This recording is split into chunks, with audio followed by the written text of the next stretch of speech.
I get a lot of people asking, why am I getting these steps in my 3D prints and what can I do to stop it? Well, unfortunately, it's just the nature of FDM 3D printing. But we can reduce it and at the same time get better looking results and reduce print time with the use of adaptive layer setting in Creality Print. The adaptive layer feature in Creality Print allows the slicer to change the height of the layer and reduce the printing time by using thicker layers where possible, while at the same time it maximizes the print quality using thinner layers where necessary. It's the best of both worlds in my opinion. Now here, check this out. I printed these quarter domes, one at 0.2 millimeter layer height and the other is also at 0.2 millimeter layer height, except I enabled the use of adaptive layers in Creality Print. Now when I placed them side by side to form a half dome, you can see the difference in the layer lines. You can see how the one with the adaptive layer enabled has less stepping. It's not perfect, but this test was done with the default Creality Print settings. I'm going to show you how to use the adaptive layer feature and take your 3D prints to the next level in both quality and strength. This video is sponsored by PCBWay. PCBWay is more than PCBs and assemblies. Did you know that they also offer 3D printing? Just upload your parts to get a quote. PCBWay will slice and print your design in the material of your choice. Does your part require tap threads or inserts? PCBWay can take care of that too, as well as any special markings you may need. Hobbyist or professional engineer, PCBWay has you covered. Adaptive layers will use different layer heights based on the shape and structure of the model. The result is that a lower layer height is used in more detailed areas of a model, like a sloped or domed surface, while higher layer height is used for more basic areas like straight up and down vertical surfaces. So let's go ahead and jump into Creality Print and load up a model. I'm Bill. Let's get your printer pushing plastic.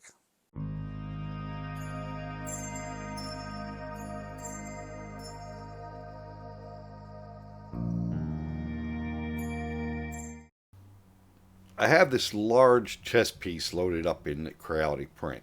I think this will make a great demonstration piece for us. It's got some nice curves, a few slopes, and a large vertical surface. Let's just go ahead and slice this up and see what we get. Okay, first thing we're looking at 2.5 hours of printing time. Not bad. I'm going to switch from structure type by clicking right here, and I'm just going to change it to layer height real quick here. And you'll notice it's completely blue, a darker shade of blue. And over here in our G-code preview, that's showing us that anything that is dark blue is going to have a layer height of 0.2 millimeters. Let's go ahead and print this and take a look at our results.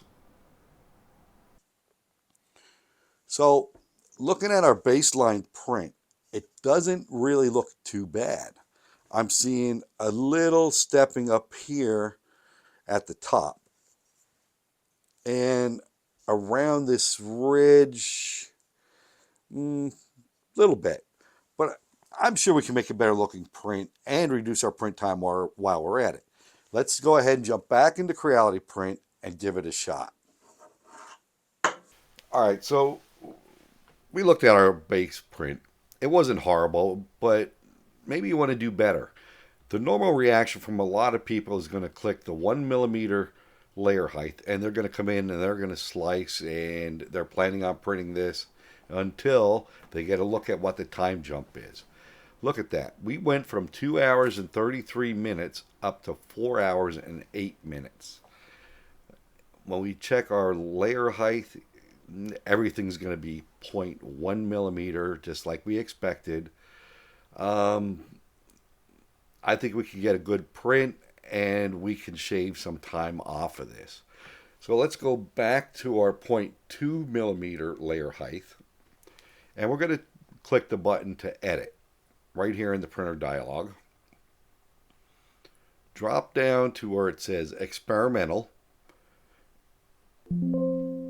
There we go. And check the box that says use adaptive layers. You don't see a lot going on there. So come up, and if you don't have it turned on, turn on the advanced settings. We'll drop down until we come to the adaptive layer section. And we see 3 new settings. The first one is the adaptive layers maximum variation. This defines how far from the base layer height a layer can be set. Now, I'm using a base layer height of 0.2 millimeters and a 0.04 maximum variation.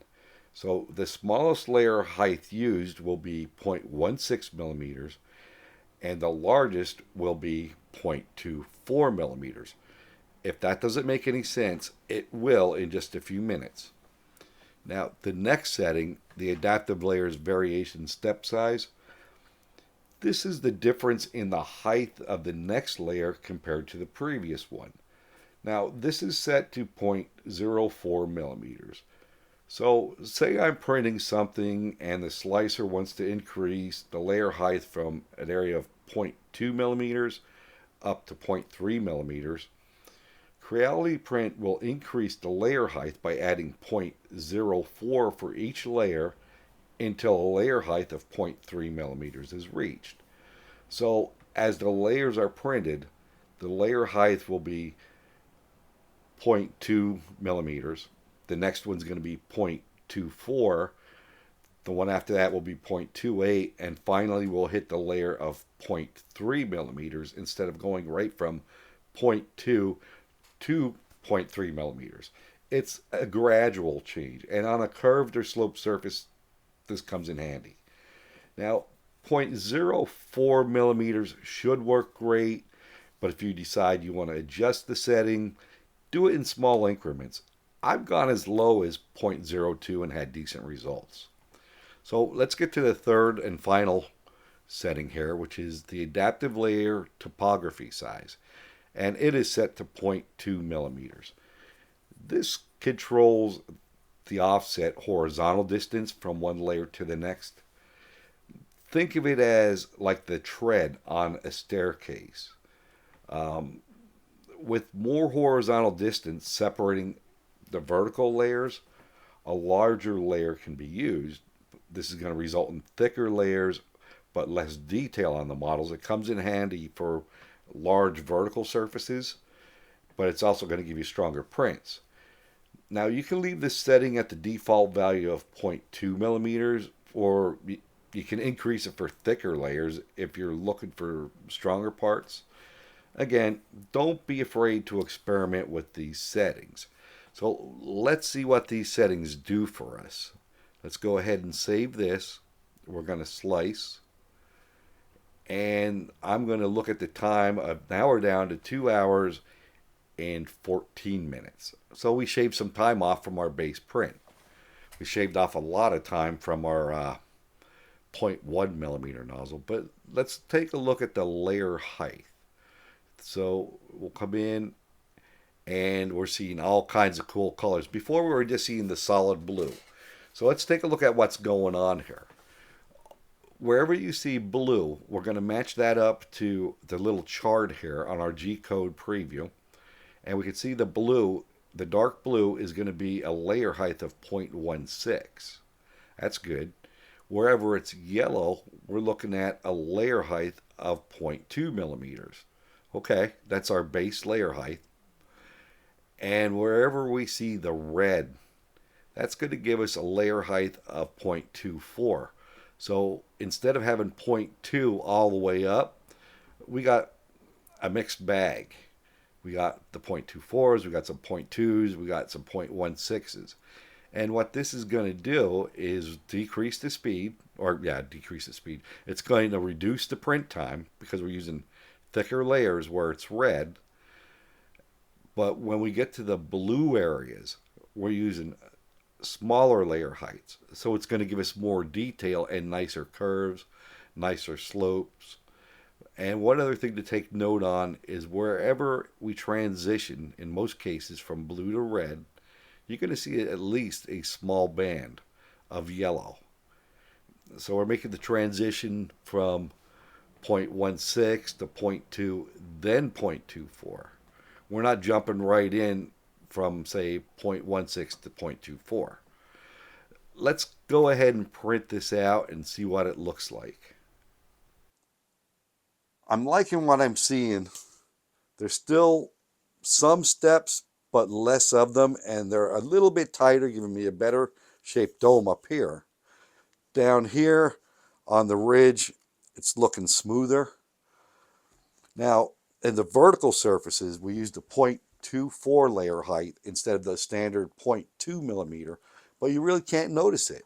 I like what I see all around on this print, and we shaved quite a bit of time off while doing it. The adaptive layers work much better if your E-steps and flow rate are dialed in. Give the adaptive layers a try. See how they can improve your prints. Don't be afraid to experiment with these settings. I hope you found the information in this video useful. If you did, hit that like button and let me know in the comments. Smash that bell so you'll be notified of new content in the future. Live your life one layer at a time, and if you haven't done it yet, please consider subscribing.